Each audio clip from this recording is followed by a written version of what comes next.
Well, just when the college football gods giveth, the college football gods taketh away.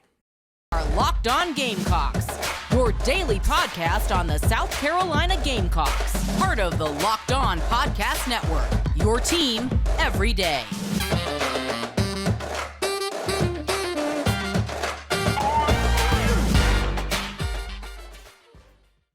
Today's show is brought to you by our friends over at Omaha Steaks. Omaha Steaks is a gift from the heart, a gift that will be remembered with every unforgettable bite. Order with complete confidence today, knowing that you're ordering the very best. Visit omahasteaks.com and use the promo code LOCKEDON at checkout to get that extra $30 off of your order. Hello, Gamecock Nation, and welcome back to the Locked On Gamecocks podcast, your show for daily headlines and potential storylines on your favorite South Carolina Gamecock sports teams. I'm your host, Andrew Lyon, and as always, thank you for making the Locked On Gamecocks podcast your first watch or listen here today. We are free and available on YouTube and wherever you get your audio podcast daily.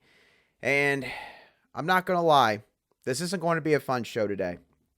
It's not, at least in the first half of the show. Now, I promise as the show moves on, we're going to move on to some better news for South Carolina football. We're going to discuss some positive developments that could be leading up to maybe a couple new additions for South Carolina, potentially in the next few weeks or so. But before we touch on all of that, we got to talk about the transfer portal news that took place on Monday for South Carolina. And in terms of South Carolina's tight end room in particular, it hit South Carolina really hard. And it ended with Jaheim Bell on Monday night. Jaheim Bell officially announced that he was entering the transfer portal late last night. Based on the message that he posted on social media, it does not seem like that there's any inclination that he could potentially come back to South Carolina. I hate to say, Gamecock fans, this looks like a move that is going to stick. It doesn't look like that Jaheim Bell is going to end up coming back to South Carolina one way or another. So here's what I will say. With the entire situation, I can understand if you are frustrated, if you're upset, if you hate the fact that this is the way things are ending with Jaheim Bell. But I will say this. Do not take it out on him, okay? And I know the majority of you are not going to do that. I know the majority of you are going to be reasonable, and you're going to use really sound logic when trying to think through this entire situation and how it's all unfolded, which I will get into in just a moment. But if you are unhappy, do not direct your unhappiness towards Jaheim Bell. Don't direct it towards any family members. Just do not do that, okay? Because if you do, that's how generalizations can start for a decent faction of the fan base. So just do yourself a favor, find something else to do, go for a walk, do whatever you have to do, but go on social media if you know that's something that you might end up doing, okay? Now, let's get into Jaheim Bell and what all led to this. What all led to Jaheim Bell, arguably one of the best, most talented tight ends in college football, deciding that he is now going to seemingly leave South Carolina? Well, to put everything into context, I'm going to simply list off real quick his stats through the first 8 games of the 2021 and 2022 season. Starting off in 2021, through 8 games in the regular season, Jaheim Bell had 17 catches for 278 receiving yards and 2 receiving touchdowns. This was with a first-year coaching staff, 3 different quarterbacks at the helm in that 8-game stretch, and Josh Vann being the only other consistent receiving threat on this offense. In 2022, Jaheim Bell was coming back with another year of experience in this system under a second-year coaching staff on the offensive side of the ball. Antoine Wells from James Madison transferred in. Jalen Brooks was all the way back from all the things he dealt with off the field the previous season. Austin Stogner transferred in at tight end. Spencer Rattler transferred in, of course, at quarterback. The entire offensive line returned. And again, the coaching staff had another year here at the program, another year in terms of being more familiar with the personnel and the players on this roster. So when you add all that into consideration, you combine all those factors together, you would think with someone of Jaheim Bell's talent that he would have exploded this year. That was the visions that a lot of Gamecock Nation and, quite honestly, a lot of college football pundits and analysts had regarding Jaheim Bell in 2022. And yet this was his stat line in terms of receiving in the first 8 games of the season. 13 receptions, 157 receiving yards, and 0 receiving touchdowns. And of course, that stretch, I believe, ironically enough, was ended with the Missouri game, which I believe is a game where Jaheim Bell did not get a single catch. I know that for a fact, and I don't believe he even got a single target in that game. Which obviously, don't have to dive too much into just how horrific that is, how incredulous that is, how criminal it is that that game ever played out the way it did for Jaheim Bell.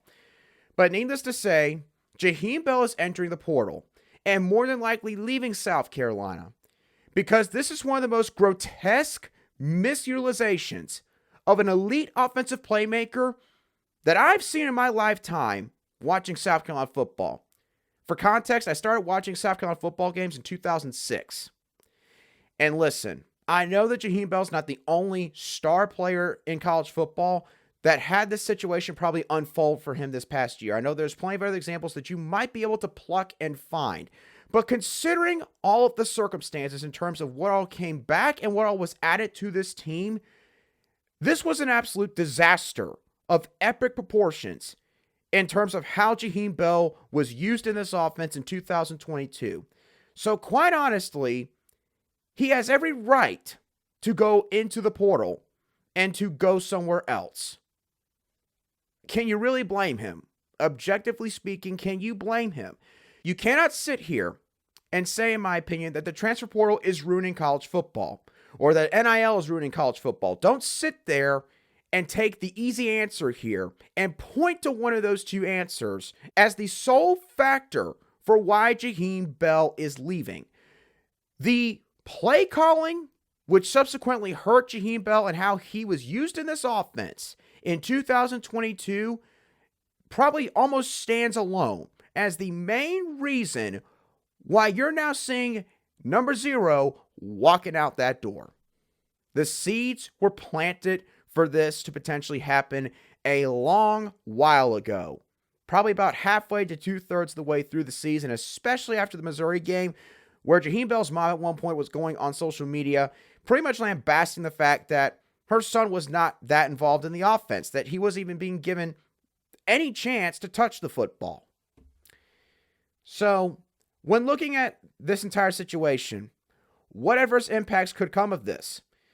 I can tell you right now, I have to be honest, this is something that Spencer Rattler is going to consider when thinking about if he wants to come back, because the bottom line is, I've mentioned this before, this is something a lot of sports fans say and analysts. Great players want to play with other great players. Not having Jaheim Bell back on this team is going to hurt South Carolina's chances to some degree regarding trying to get Spencer Rattler to come back here. It's going to hurt them. Jaheim Bell being gone means that there's going to be one less weapon that the new offensive coordinator is going to be able to utilize. Now, does that make it a deal breaker for a ton of offensive coordinators? Probably not. If those guys are confident enough in their own abilities, they're probably not going to all of a sudden say, you know what, you lost that tight end right there. I don't want to take this job. If that's the case, they're probably not fit for this job in the first place. It's certainly, though, not going to help in this entire process now if an offensive coordinator has still yet to be hired behind the scenes. Now, another question you may ask is, does this speed up the timeline on when a new OC hire will be announced? I don't think so personally, because based on how this whole thing's unfolded, it seems like that this was coming. And subsequently, if that's the case, then there's no reason for anyone in that building to be caught off guard by what all's happened here. And if there is anyone that's caught off guard, again, then there are bigger problems that South Carolina needs to address, if that is the case. Does this increase South Carolina's aggressiveness in the transfer portal when it comes to the tight end position? 1,000% yes. And not just because Jaheim Bell's walking out the door, because there's another notable offensive player who is also seemingly leaving South Carolina, specifically from the tight end room. And I'm going to dive into his situation specifically in just a few moments right here on this Tuesday edition of Locked On Gamecocks. But before I get into Austin Stogner entering the portal, I want to let y'all know that today's show is brought to you by Omaha Steaks. Omaha Steaks has everything that you need to give a gift that's simply perfect. Gifts like perfectly aged tender steaks, juicy burgers, decadent desserts, and classic comfort meals. A gourmet gift from Omaha Steaks is a gift from the heart, a gift they'll remember with every unforgettable bite. Plus, with this special offer, you can get $30 off of your order as long as you meet the minimum order requirement. You could shop early and beat the shipping rush. And whether you're shopping for friends, family, colleagues, or yourself, every order is backed by their unconditional money-back guarantee. Look, obviously, we're getting into the winter time now, so you're probably not going to want to go out to the grill as much. You're going to want to stay inside and try to stay all nice and toasty. You might end up having a few long days at work when combining that with all the shopping you're doing during the holiday season, to where you're going to come back and you don't want to have to go through the mess of prepping a bunch of stuff. Well, the thing is, Omaha Steaks has certain items that they provide and that they allow you to order where, maybe it's already pre-marinated, pre-seasoned, like their pork chops. Again, we've had some of that before in my family. We loved those things. So if you want to save a family member or a friend all that time, having to go through all that work, then get them Omaha Steaks today. Visit omahasteaks.com using the promo code LOCKEDON at checkout to get that extra $30 off of your order. Again, a minimum order requirement might be in place to get that $30 off deal.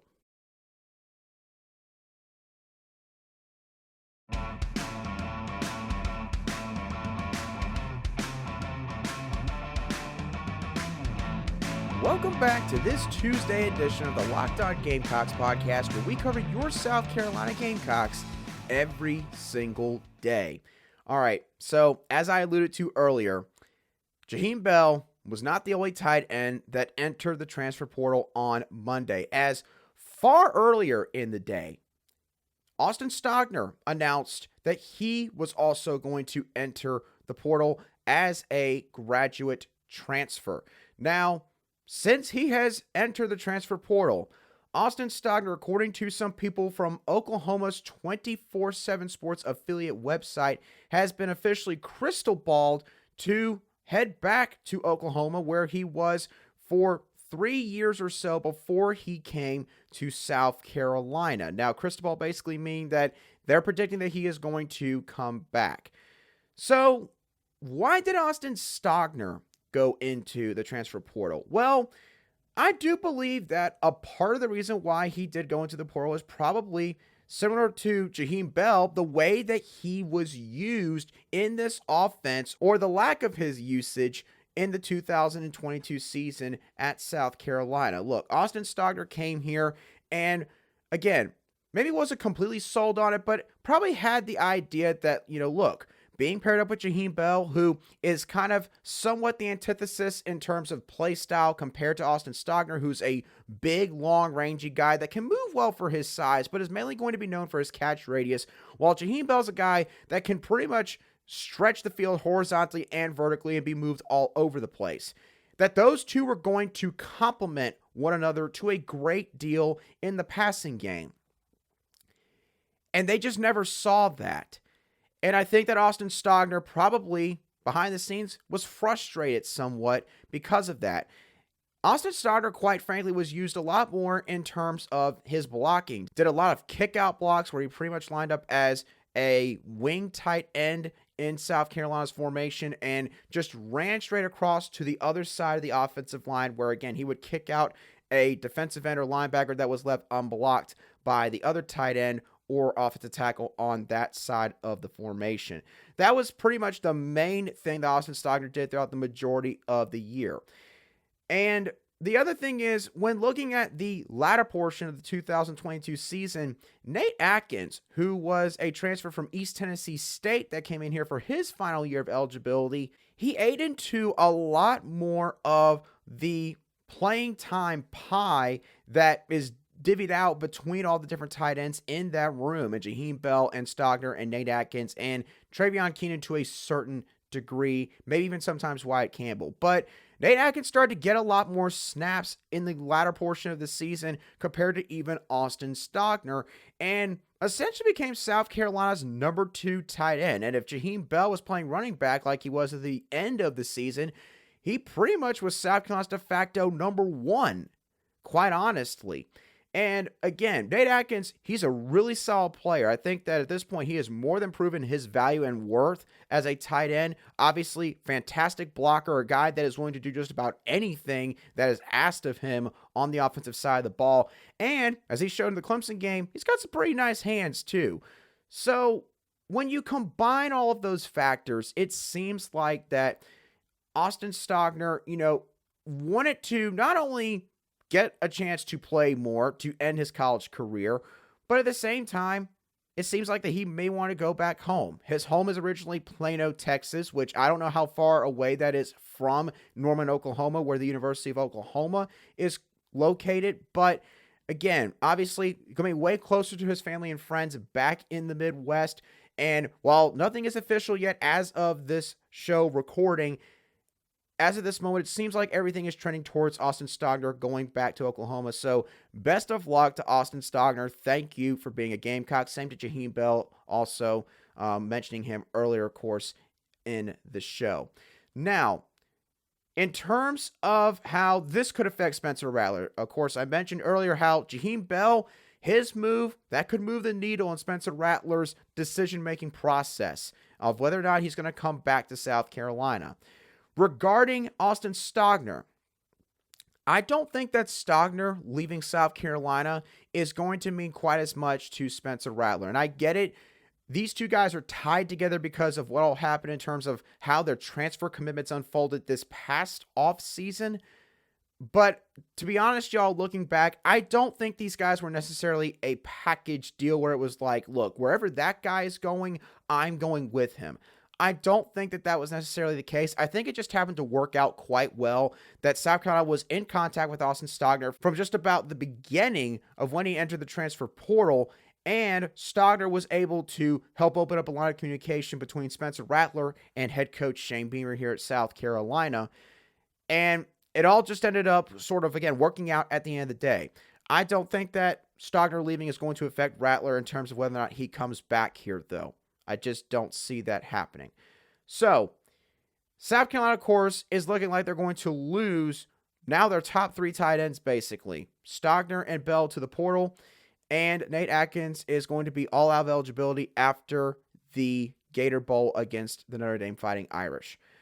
But South Carolina, it seems like, is already moving ahead in terms of looking to the future and who they could have on this roster, as they dispensed an offer to Maryland tight end CJ Dippre, who entered the transfer portal earlier this week, I believe. So what does CJ Dippre bring as a portal target? Well, overall, based on some of the game highlights that I saw on YouTube, CJ Dippre is a quicker and younger version of Austin Stogner in terms of his size, his overall athleticism, and his skill set that he brings. To top it all off, this guy even wears the number 18 jersey just like Austin Stogner. Now, in regards to some quick information on CJ Dippre, Dippre is a rising junior who is currently listed at 6'5", 260 pounds. He has 3 years to play too. Basically, 2 years left of eligibility. The COVID rule does not apply to him because he enrolled at Maryland for the 2021 recruiting cycle after those COVID rules were put into effect for 2020. Now, in terms of his 2022 stat line, CJ Dippre saw a massive jump in pretty much every statistical category as he recorded 30 receptions for 314 receiving yards and 3 touchdowns. Now, in order to get a better idea of sort of what CJ Dippre is looking for, how he would describe his own game, and if he has any connections to South Carolina and what his thoughts were on their season, I actually personally reached out to CJ Dippre to sort of get a gauge on where he stands with all these kinds of questions. So, when asking CJ Dippre what he is looking for in his new home, he is looking for a program who's going to incorporate the tight end in their offense and that can develop him into an NFL caliber tight end. I think that South Carolina checks that box. They have put multiple tight ends in the NFL over the past 10, 15 years. It would have been a couple more if Jaheim Bell and Austin Stogner were sticking around. Again, unfortunately, it doesn't seem like that's going to be the case. But either way, they've had a good history at the tight end position. In terms of how he described his game, CJ said that he is a versatile big body that can both catch passes and help block the C gap, basically lining up in line with either offensive tackle at the line of scrimmage. So again, just like Austin Stogner. In terms of prior connections to anyone at South Carolina or with the program itself, CJ said that he has connections with Taylor Edwards, who happens to be the director of player personnel at South Carolina. And he was in that same role at Maryland for pretty much the entire 2021 recruiting cycle, all the way up until February of 2021 when he was hired by Shane Beamer in South Carolina. Now, when talking about South Carolina's season, he didn't really have a whole lot to say there, pretty much saying that South Carolina had a good year, but can always improve just like everyone else. And since I had my conversation with CJ, I did also see online that reports are surfacing that Dippre is going to be visiting South Carolina sometime this next week. So the wheels are already going in motion here, y'all, regarding this recruitment of CJ Dippre in the transfer portal. This is going to be a guide to watch moving forward, and based on how quickly things are taking shape, I would not be surprised if South Carolina, at the minimum, is a strong finalist in this recruitment here of Maryland tight end CJ Dippre. Now, moving on from all of the transfer portal talk specifically, I promise y'all we are done with all that for today's show. Not all of Monday's news was bad. There was some good news for South Carolina on the high school football recruiting front. And I'm going to dive into that in just a couple of moments. But I do want to also let y'all know that today's show is brought to you by our friends over at Built Bar. Now, real quickly, I want to let y'all know about Built Bar's new reimagined flavors: cookie dough topper, coconut brownie bar, and coconut brownie topper. If you have not tried either of these three flavors, or if you haven't even tried Built Bar at all, I can tell y'all from personal experience, I've eaten a bunch of their protein bars in the past all the way up till now. You are missing out if you have not tried out Built Bar. These bars are made with 100% real chocolate, which is what anyone would want in their protein bar. And these bars, while only being 130 calories, are still packed with 17 grams of protein. And most importantly, minimal amounts of sugar for those of you who are looking after your sugar intake. Built Bar will quite literally change your life forever. I promise y'all that. They have a plethora of other flavors that they offer as well. You can order a mixed box today from Built Bar of 5 different flavors in order to try and expand your horizons, or again, just to see what all it is that they have to offer. So get 15% off of your order right now from Built.com by using the promo code LOCKEDON15. Again, go to Built.com and get 15% off of your order right now using the promo code LOCKEDON15.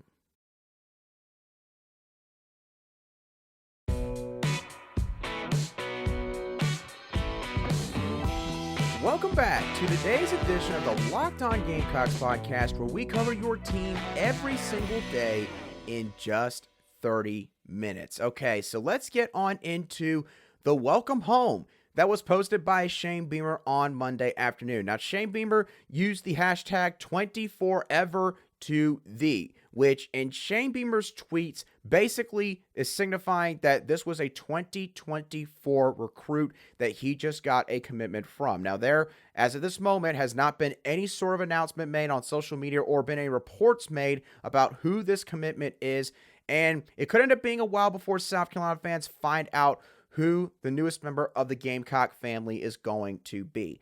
Now, admittedly, with the things that have sort of changed with my job and everything since I was last doing all this stuff over the summertime period leading into football season, I'm not going to try to usually speculate too much regarding these welcome home tweets, but especially with everything that happened with the transfer portal and Jaheim Bell and Austin Stogner, again, both seemingly looking like they are leaving South Carolina for good as of this moment in time. I feel like that y'all deserve to get to try to speculate some on who this new welcome home prospect might be. So, when I think of who the welcome home could be for the 2024 class in this case, I think it's one of either two players, athlete Mazeo Bennett or edge defender Dylan Stewart. Now, to start off with Mazeo Bennett, as I've mentioned before, he was a constant presence on South Carolina's campus in the past 11 to 14 months or so. He's visited South Carolina 7 times total throughout this entire process. And yes, he is currently committed to the Tennessee Volunteers. I believe he committed to them basically not long after they had knocked off the Alabama Crimson Tide at home back on the third Saturday in October. However, I did say, I believe not long after he committed, that I understood that Shane Beamer and this staff were certainly not going to give up. And considering the fact that Mazeo Bennett is an in-state kid from the Greenville area, they've got good reason to not give up. Because when looking at some of the guys who could be walking out of the door pretty soon at that wide receiver position especially, and how some of the youth are looking on this roster right now, you need to get some more guys at the wide receiver position. The thing is, and I know that some of y'all brought this up when I discussed his commitment originally, some of y'all said you can always use the transfer portal. Y'all, that is not how recruiting works, okay? The transfer portal, yes, you can dive in there and just grab 20 to 24 guys like Lincoln Riley did at Southern Cal, or like Dion is probably getting ready to do at Colorado, quite honestly, and try to use that to completely change the entire makeup of the roster. You can also use it to patch up certain holes at certain positions. But the thing is, y'all, when you abide by that strategy for so long, for multiple cycles in a row at certain positions, like wide receiver, here's the thing. At some point, you're going to start to alienate high school coaches, high school football programs, and when it comes to your own home state, your own recruiting base within your state borders, you do not want to mess up those relationships in particular. That is how you basically are shunned from certain programs. Your communication lines are completely broken. Kids end up going maybe to Clemson or North Carolina or Georgia or Florida instead of your school because of X, Y, and Z that I just mentioned, referred to just a few moments ago. So, with Mazeo Bennett, this recruitment is very important to say the least. And I do believe that the staff did stop by Greenville High School on Monday to see them. They are out recruiting right now. So look, it would make sense that they would have gone out to see Mazeo Bennett. Now, admittedly, it would be a bit surprising because you would think that maybe it would take more than just stopping by to see him, maybe at school or at home, for him to change his mind. But, obviously, I know that either way, Gamecock fans would not complain if Mazeo Bennett decided to change his mind on his commitment from Tennessee and maybe decide to flip to South Carolina. So he could be one prospect that this welcome home is referring to. The other one could be Dylan Stewart, a 2024 edge defender out of the Washington, D.C. area. Now, Dylan Stewart has already visited South Carolina 4 times up to this point in the recruiting process. He quite literally rushed the field when South Carolina defeated, ironically enough, the Tennessee Volunteers back in Week 12 of the regular season. He has named South Carolina his leader publicly to major recruiting analysts for some of the big recruiting websites. And from all accounts, he has a great relationship with edge defender and outside linebackers coach Sterling Lucas. Now, of course, there's a long ways to go here. So whoever ends up committing, South Carolina is more than likely going to have to fend off a lot of good programs to keep that commitment in their class. But based on the timing of everything and based on how strong the relationship is between both of these guys and certain coaches on South Carolina's staff, I have to believe that it's one of these two guys.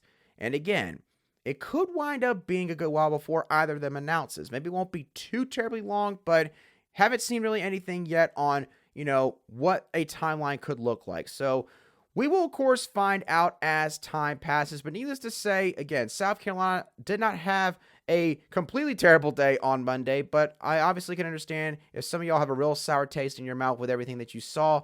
Just find certain things to do to get your mind off of all this stuff and maybe, allow things to fester for just the next 24 hours, but try to move on from it afterwards. Because again, I understand, especially when it feels like that it is something that is out of the fan base's control and there wasn't a whole lot that could have been done in order to try to prevent some of the stuff from happening.